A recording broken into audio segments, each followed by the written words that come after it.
The most common question you just said. Say it again. The most common question I get is, hey, I have about $10,000 to spend, right? Connor with D&D Service and Sales here, Volusia County's #1 used car dealer. Anyway, most common question I get, I've got about 10 grand to spend, I want a little van or an SUV. And I always ask them, okay, well, for 10 grand, if I called you and said, hey, I got a 2015, or an SUV, not a van, but I got a 2015 with 50,000 miles, you're gonna be happy. And they always say, no, I want something with under 100,000 miles. And it's just not reasonable. It's not making sense. I don't know if it's inflation blues, that people have just not been in the market, right? I mean, I'd say that's pretty reasonable. If you haven't been in the car market, you don't know how bad it really is.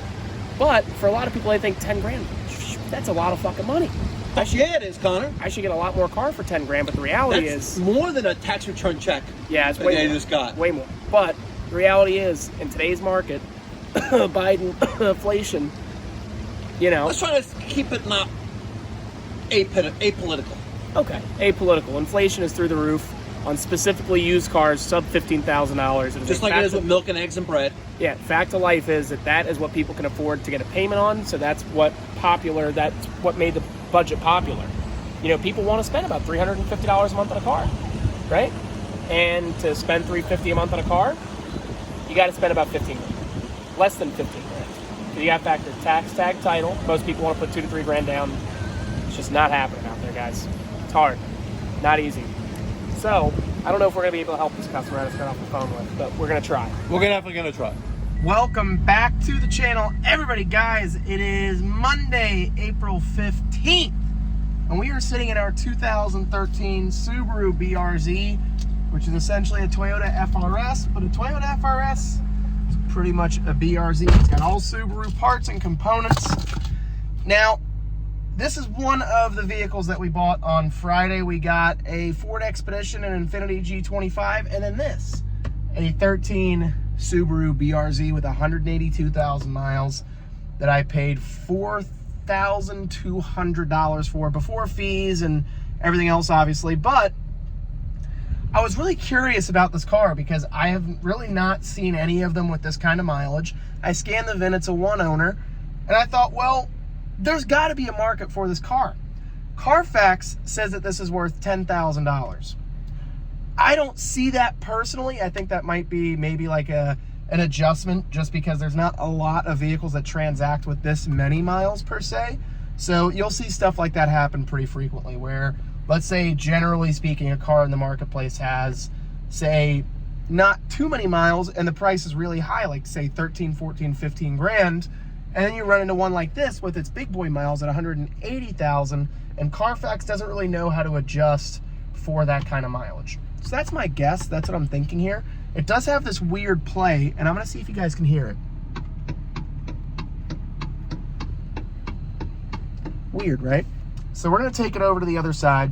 We're going to see what David thinks about this. Now, I personally think I'm going to have to get this car painted. I'm going to try the market without paint first, but I'll show you real quick why I think it needs paint. So let's hop outside and I'm going to show you. So this is the car.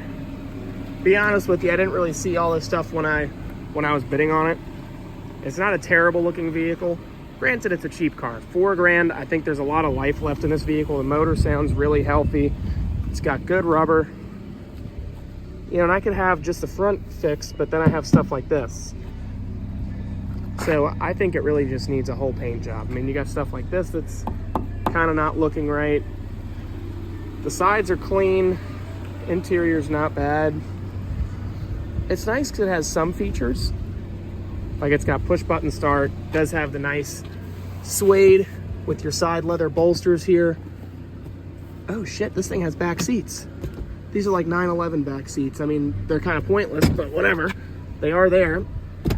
But yeah, push button start with remote keyless entry. Does not have a backup camera, but honestly, guys, I don't really think you need one. So it's got that weird noise. We're gonna have to get that figured out. But I mean, ice cold air, no check engine lights, 182,000 miles, pretty much right on the dot. Has your kind of standard for 2013 Subaru radio infotainment. No original owner's manual, but we do have our original wheel locks. Got some of your controls up here for your garage door. and then paddle shifters because this isn't automatic. And I think all we got to do is just clean up the steering wheel a little bit. I took this nasty steering wheel cover off, but I think this is a nice car for the money. It's just got this noise.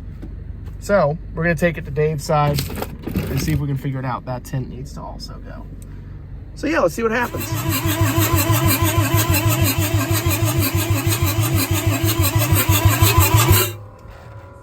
David! We brought the Subaru over because it's making a weird clunk, but I'd say I'd take my weird clunk over this. What's going on with this thing? It's a piece of junk. Piece of junk? Hell, it's a cool looking truck. For all the kids at home that don't know, David is probably one of the foremost experts on 6.7 Cummins, I would say, in our area. What do you say, Dave? I think that's pretty fair. Yeah. What do you think's going on with this thing? Stuck injector, hole in the cylinder, what you working with? I don't know yet. All the above. Fair enough. This thing was delivered crank no start, and the local Dodge dealership, as soon as they saw this thing coming off the trailer, they said no thank you.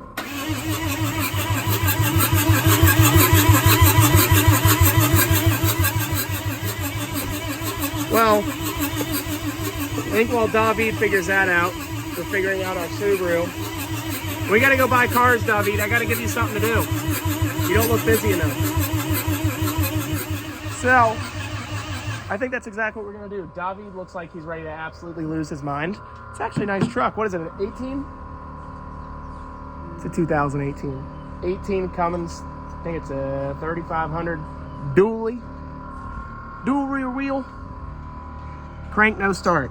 Maybe a bad injector, maybe a hole in the cylinder. We don't know yet, kids, but that is not my battle to fight.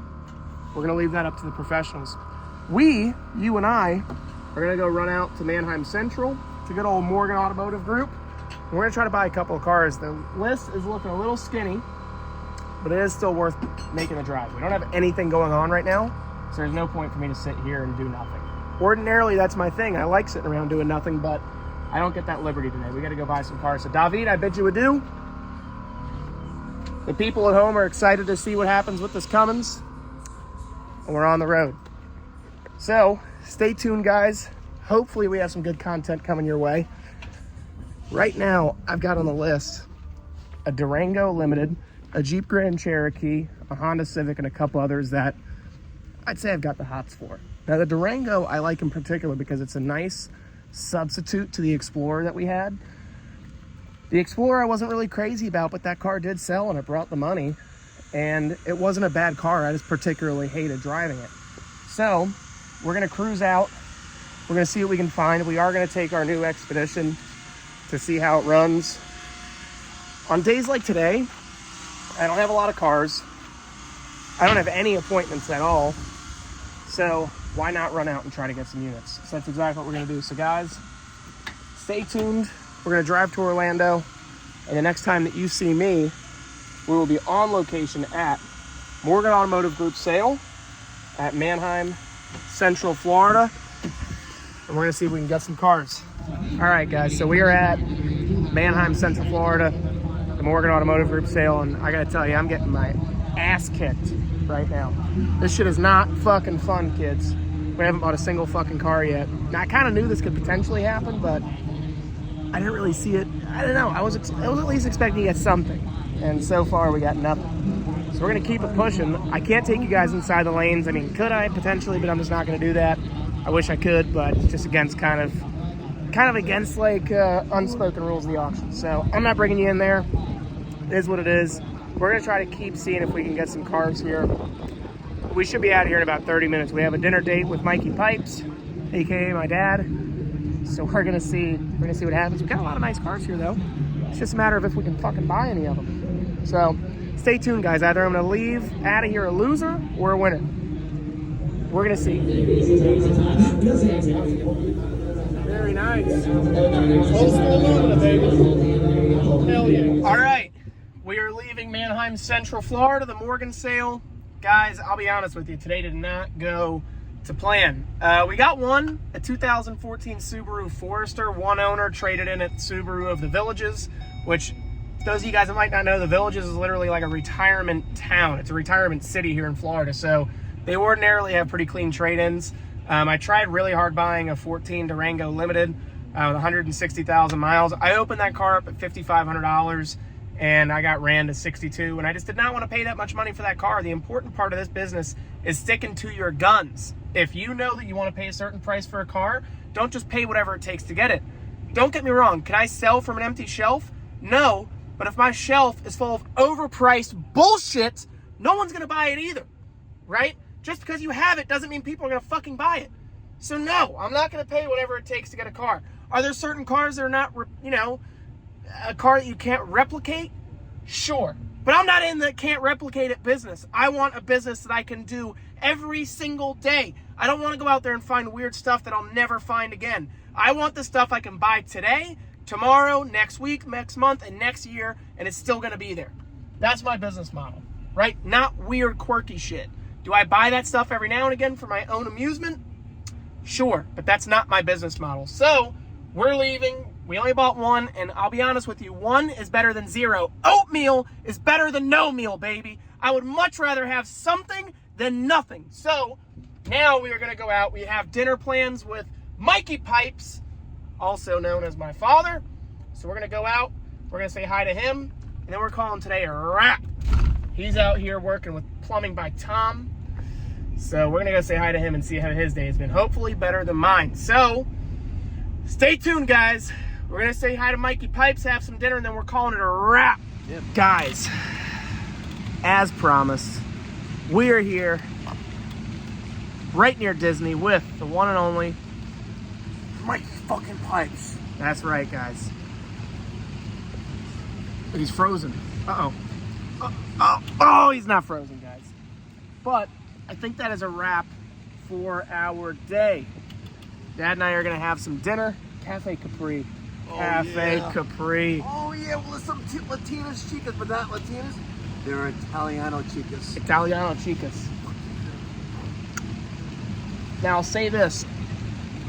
We've gone to a lot of restaurants, and the first experience is, like, amazing, and then the second you're like, let the fuck down. Out. You're just let down. Hold on, I don't They've changed. my fat ass. Hold on, I gotta get a shirt on. Look at him. That's what you call a ton of fun, ladies and gentlemen. Keep your wives away from me. Yeah, careful. Anyway, guys, I think that's a wrap. We're going to go eat some dinner. We're going to relax, enjoy the rest of our afternoon. Any words of wisdom for the people at home? Smash that fucking thumbs up button like you mash